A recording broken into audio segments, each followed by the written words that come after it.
Okay, hello everybody, be welcome. Thank you for waiting. I'm so glad with you because you get into the class and I get late for today. Well, I'm sorry too much, but it's time to begin and we have to read the versicle. Okay, here we go to Matthew 5:44. But I tell you, love your enemies and pray for those who persecute you.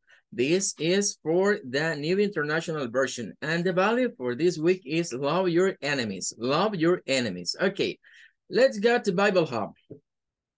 And we're going to take a look for another translation. For example, if we pay attention for New Living Translation, we are going to find, but I say. Remember, I tell, I say, and there are two words that are in a way similar. We are going to say synonyms, say and tell. Love your enemies. Pray for those who persecute you. It's very similar to the New International Version. English Standard, but I say to you, love your enemies and pray for those who persecute you. It's very similar for these three first versions from the Bible. Berean Standard, but I tell you, love your enemies and pray for those who persecute you. Berean Literal Bible, but I say to you, love your enemies and pray for those persecuting you. Is a little changing in the verb form for persecute and persecuting in this case. Is just that difference. And we're going to finish with the King James Version. Remember, always remember, King James Bible, the first one in this case, is early Modern English, 15th, 16th centuries. Well, and we are going to find something different in between this translation, New King James and we can call the Old King James. Well, but I say unto you, this preposition in currently English is not used anymore. We have to use to, but I say to you. Love your enemies is similar, love your enemies, and then pay attention for this. Bless them that curse you. Bless those who curse you. Do good to them that hate you. Do good to those who hate you. And pray for them which despitefully use you and persecute you. And pray for those who spitefully use and persecute you. Well, the King James, it's in this case, this translation is similar to the Reina Valera version, that we are not just find love your enemies and pray for those who persecute you. There is something else. Bless those who curse you. Do good to those people that hate you. And pray for who spitefully and persecute you. Well, that's gonna be all for today. Let's go to the food idioms material. Maybe you remember we are studying about idioms based on food. Well, now it's time to talking about a tag cookie. A tag cookie. What is a tag cookie? Well, it's somebody that wants to do when there are problems or maybe difficult situation, he looks strong. He say, I can do it. I'm brave. I'm very brave and I can do it. That is a tag cookie. Okay, in Spanish, we have something similar to the cock cookie, but it's not the same meaning. Bueno, una tag cookie es como decir una galleta fuerte. Una galleta hard cookie, también se puede utilizar hard cookie como una galleta dura.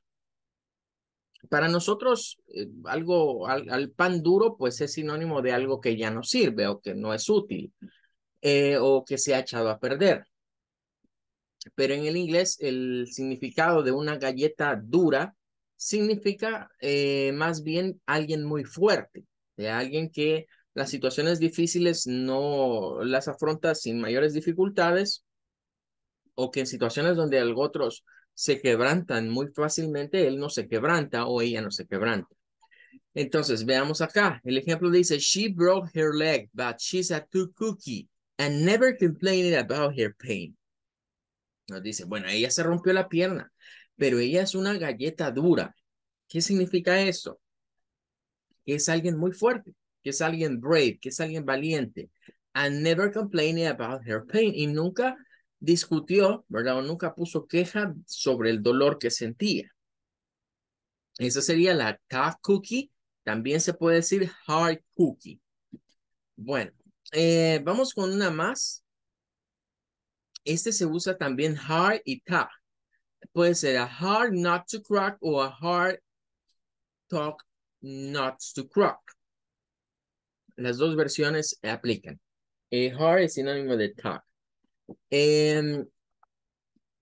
Este existe en español, pero quizás aquí en Latinoamérica no lo usamos mucho, por lo menos aquí en El Salvador no es muy frecuente. Pero es cuando a veces dicen una nuez difícil de cascar. Ya de por sí, quizás por las palabras, nos suena más al estilo castellano, más proveniente quizás de España. Una nuez difícil de cascar. Eso es a hard nut to crack. Y literalmente así la pasaríamos al español porque es el mismo idioma. Y es para, dice un trouble, puede ser un problema, o bien a person. En español hay otro que se parece a este, pero que no hace uso de la nuez, sino que hace uso de lo que sería un hueso duro de roer. Es decir, alguien que es difícil de tratar o que tiene un carácter muy fuerte. Ahí es donde usamos esta expresión, algo que es difícil de tratar o una persona de carácter muy fuerte. Dice el ejemplo, in example, the problem of employees' motivation can be a tough nut to crack sometimes. El problema, dice, de la motivación con los empleados es que puede ser a veces un hueso duro de roer. Una nuez difícil de cascar. Que significa que es un problema difícil, ¿verdad? Que a veces no a todos se les puede motivar de la misma manera. Pero, repito, también se le puede aplicar a una persona. Alguien puede decir, my grandma is a hard nut to crack. ¿Qué sería? Mi abuela es un hueso duro de roer, una nuez difícil de cascar. ¿Qué significa? Que es alguien con un temperamento difícil, ¿verdad? O que cuando, digamos, toma una decisión, se mantiene firme y nadie lo mueve de eso. Casi sinónimo de alguien muy necio en algunas cosas. Well, that one go. Let's go with another one. In a nutshell. In a nutshell. Bueno, en estas lastimosamente ya no están las figuras, ¿verdad? Ya no hay muchas pictures, pero la nutshell es el cascarón. Por ejemplo, de los huevos, ¿verdad? Ese es un nutshell, es el cascarón del huevo. Entonces, cuando se usa la expresión in a nutshell, es para finalizar con algo. Es típico de cuando alguien ha estado hablando, ha estado dando una exposición, un speech o whatever, que diga in a nutshell. In a nutshell es como decir, bueno, para resumir, para abreviar. La referencia de una nutshell es que pues el cascarón se rompe rápido y se echa el huevo a freír o a como se vaya a preparar. Entonces hace referencia a eso, ¿verdad? Hay que romper esto ya y ir al grano, decimos nosotros acá. Hay que ir al punto o ir al grano. Sería lo mismo in a nutshell. El ejemplo dice, well, in a nutshell, those are most important reasons. Si no sabemos qué es un nutshell, escucharíamos algo bueno. En una cáscara, de un huevo, estos son los puntos más importantes. Y bueno, ¿cómo así que una cáscara de huevo? Bueno, es en resumen. Bien, viendo al grano, ¿verdad? Estas son las razones más importantes. O resumiendo, estas serían las razones más importantes. Cualquiera de esas expresiones es in a nutshell. Tenemos uno más. Egg on your face. Literalmente es tener huevo en la cara. Huevo en la cara. ¿Qué significa? To be shamed. Estar avergonzado porque hicimos algo mal o quedamos en ridículo, ¿verdad? Eso es egg on your face, tener huevo en la cara. La expresión viene pues del hecho de que eh, cuando se preparan huevos o algún tipo de platillos, a veces es común que algunos chefs lo que hacen es que con la cacerola tiran hacia arriba y ahí gira y da vuelta, pero es algo de práctica. Entonces, a alguien que no esté acostumbrado o que no haya practicado hacer ese tipo de acrobacias con eso, le puede caer en la cara la comida. En este caso, suponga se está preparando un omelette, que es el típico que se le da vuelta así, le puede caer en la cara. De ahí viene el idioma. Pero la aplicación es, he had it on his face after giving the wrong answer. Él tenía huevo en la cara, literalmente, después de haber dado la respuesta incorrecta. ¿Qué significa? Bueno, él se avergonzó. Él estaba avergonzado de haber dado la respuesta incorrecta. Bueno, ahí estaríamos con egg on the face. Egg on the face. One more. El siguiente, pueden ver que estos últimos tienen que ver con los huevos, ¿verdad? Desde el nutshell en adelante va relacionado a los huevos. Este dice, put all your eggs in one basket. Put all your eggs in one basket. Literalmente es poner los huevos o poner todos los huevos en la misma canasta. Esto significa que cuando hay situaciones en las cuales no planificamos o no pensamos las cosas bien y no hemos reservado, no tenemos un plan B, y todos nuestros recursos se van en algo, eso es put all your eggs in one basket. Por ejemplo, si alguien invierte en un negocio, en el business, y pone todo su dinero en ese negocio, eso es put all your eggs in one basket, porque es poner todos los huevos en la misma canasta o en el mismo cesto. El origen del idiom es del hecho de que si yo voy de compras y en la misma cesta llevo todos los huevos y la cesta se me cae, pues lo que va a pasar es que voy a perder y pues me van a quebrar todos los huevos. De ahí no voy a tener reserva de nada. Lo voy a perder todo. Eso es lo que significa, que es algo riesgoso y que podemos perderlo todo. Dice el ejemplo, if you are planning to invest, si estás planeando invertir, you shouldn't put all your eggs in one basket. No deberías poner todos los huevos en la misma cesta. Y eso significa que no invierta todo el dinero, que una parte sí, pero no todo el dinero. Put all your eggs in one basket. Bueno, vamos con uno más. El siguiente es, you can make an omelette without breaking some eggs. Literalmente nos dice, no puedes hacer un omelette sin quebrar algunos huevos. No puedes hacer un omelette sin quebrar algunos huevos. En español hay uno, pero repito, quizás no es de los nuestros. Hay algunos idioms que son muy latinoamericanos. Hay algunos idioms que son más al estilo del castellano, es decir, más propios de la región de España. Este es uno de ellos. En español decir que para hacer una tortilla hay que romper unos huevos, a nosotros nos queda raro, porque no estamos acostumbrados a hablar de tortillas de huevo, pero en España sí. Y ahí es donde surge la expresión de una tortilla de huevo, que para hacerla hay que romper unos huevos. Quizás nos quedaría más usar eso, ¿verdad? No puedes hacer un omelette sin romper algunos huevos, porque creo que el omelette es más común acá que hablar de una tortilla. Aunque de hecho, pues el término francés a eso apunta, ¿verdad? Pero bueno, dejémoslo hasta ahí. ¿Qué significa esto? Es un mal menor por un bien mayor. significa que hay que sacrificar algo para obtener ganancias. Si no lo sacrificamos, no hay nada. Se podría parecer a aquello de que sin sacrificio no hay recompensa. Podría parecerse a esa frase que tenemos nosotros acá. Nos dice el ejemplo. That decision was not popular and everybody complaining, but you can make an omelette without breaking some eggs. La decisión no fue muy popular, dice. Y todos estaban discutiendo, ¿verdad? Peleándose, pero no puedes hacer un omelette sin romper algunos huevos.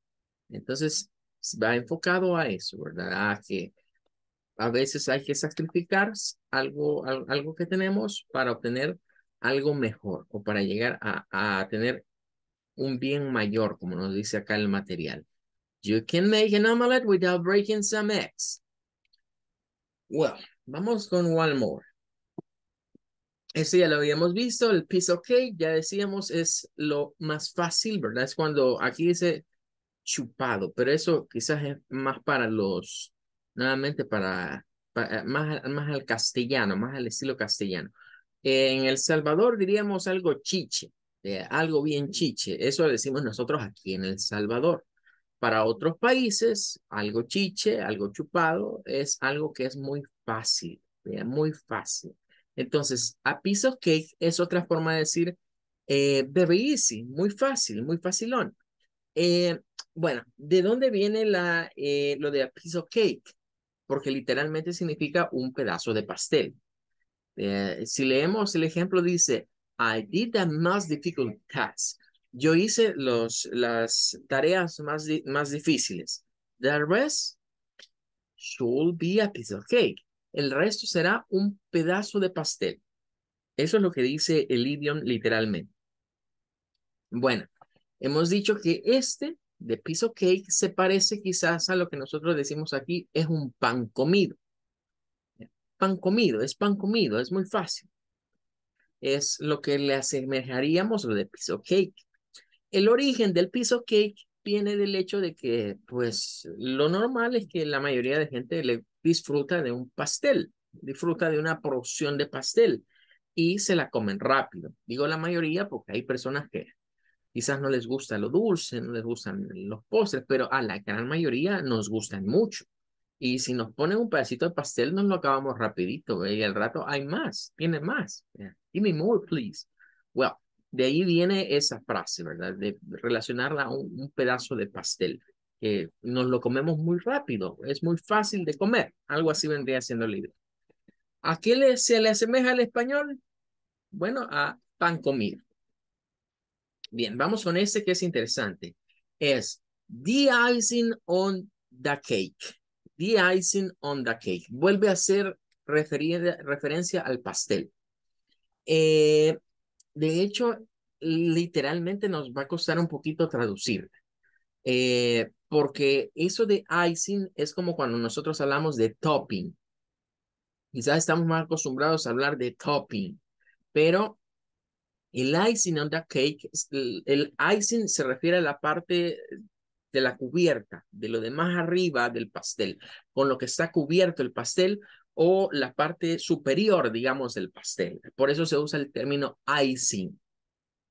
En español tenemos la expresión la cereza del pastel, porque normalmente uno de los elementos con los que se suelen adornar pasteles y otros postres son cerezas, ¿verdad? Y eso va en el top o en el icing, en la parte superior. La cereza del pastel, ¿verdad? Tiene muchas connotaciones. A veces se usa irónicamente, bueno, no sé si, o con un poco de sarcasmo, ¿verdad? Cuando queremos decir como el colmo de los colmos. Y el colmo fue, la cereza del pastel fue esto, pero sinónimo del colmo. Pero también se puede utilizar como decir que es algo bueno. Normalmente creo que aquí en Latinoamérica la cereza del pastel la tendemos a ver como una expresión así, ¿verdad? Irónica, con cierto sarcasmo, cierta dosis de sarcasmo. Pero la versión en inglés no necesariamente significa eso. Es como decir, bueno, la cereza del pastel, o sea, lo mejor que me pudo pasar es eso. En el ejemplo está más claro, dice, I get paid more at my new job. Conseguí que me pagaran más en mi nuevo empleo. But the icing on the cake is that is only 10 minutes from home. Pero la cereza del pastel es que solo me queda 10 minutos de la casa. Pueden ver que se está usando de una forma positiva. Pero claro, se puede usar también de una manera más irónica, ¿verdad? En donde pues es al revés, ¿verdad? Queremos como decir, bueno, y el colmo de los colmos, la cereza del pastel fue esto. Vamos con otro más que está relacionado siempre a postres. Este es the cream of the crop. The cream of the crop. Se puede traducir de varias maneras al español. Aquí aparece como la flor innata, pero puede ser también traducido como la crema innata.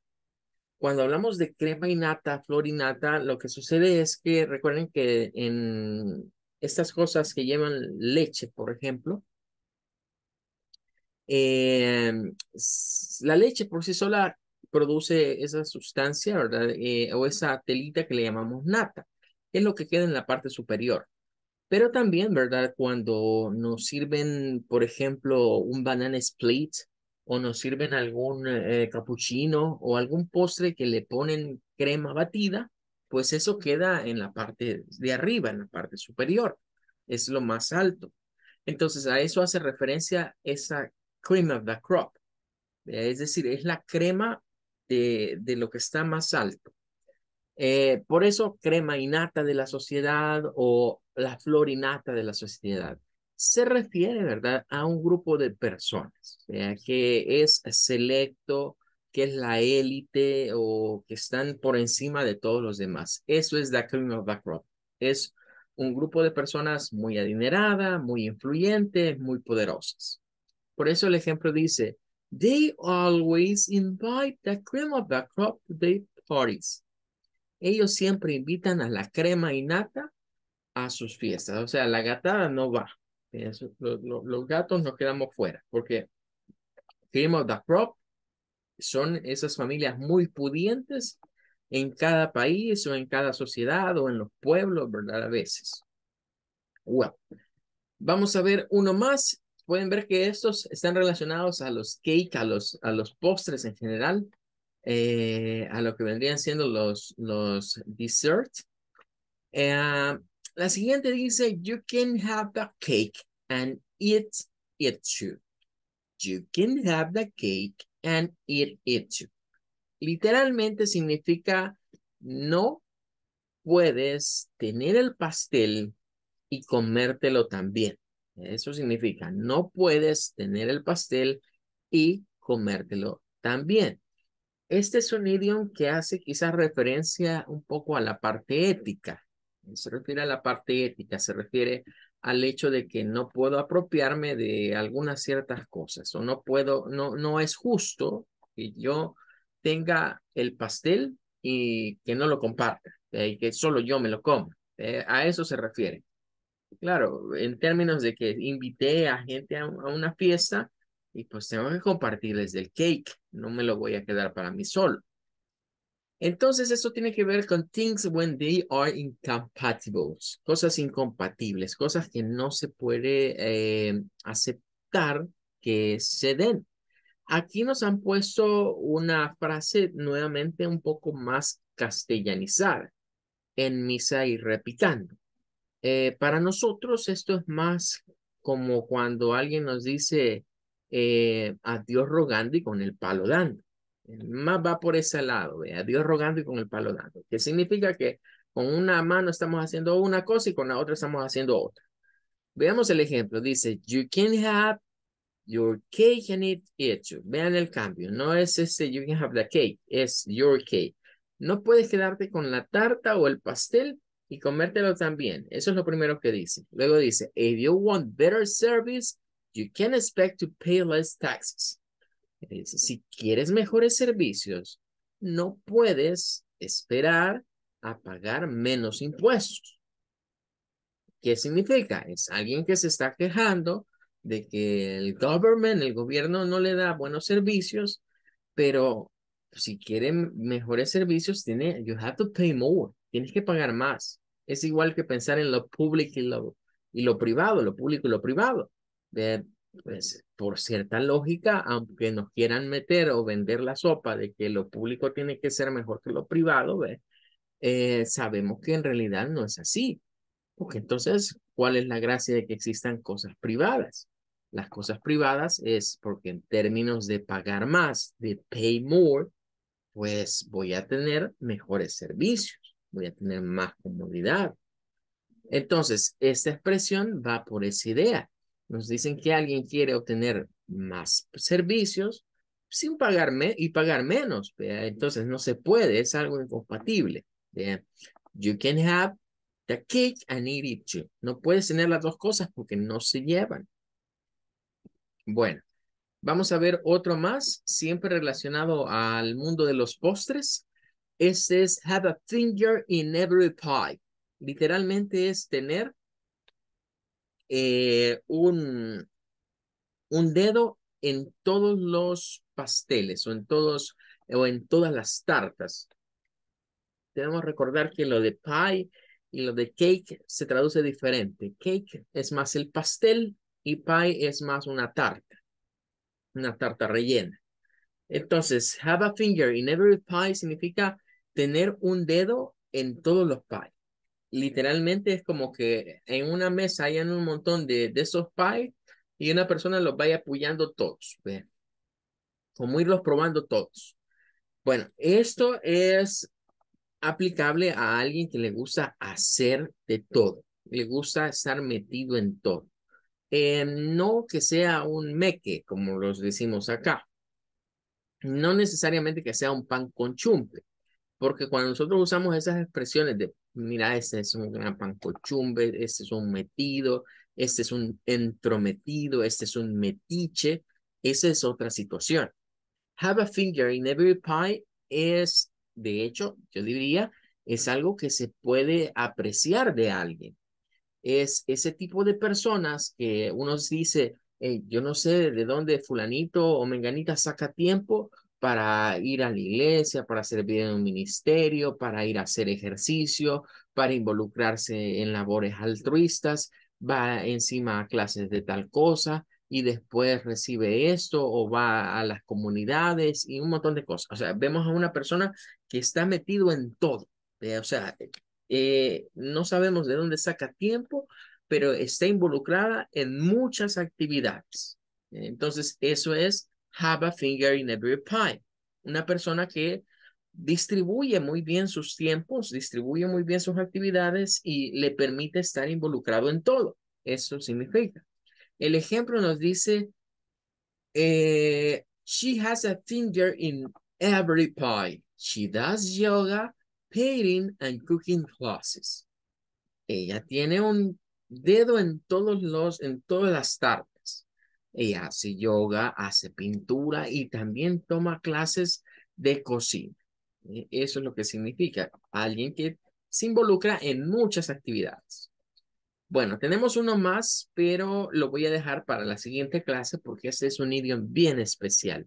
Es best thing since sliced bread, pero lo vamos a ver en la próxima clase porque de hecho vamos a ir a ver un par de videitos que nos van a ubicar en el significado de este idioma, ¿verdad? Que quizás para nosotros no tenga mucha importancia, pero en el inglés sí tiene bastante importancia. Well, that's gonna be all. Thank you for coming. Thank you for staying with me. I wait you on Thursday. Nos vemos, primero Dios, el día jueves. Goodbye. Goodbye, Bye, teacher. teacher. Bye, teacher. Bye. Thank you.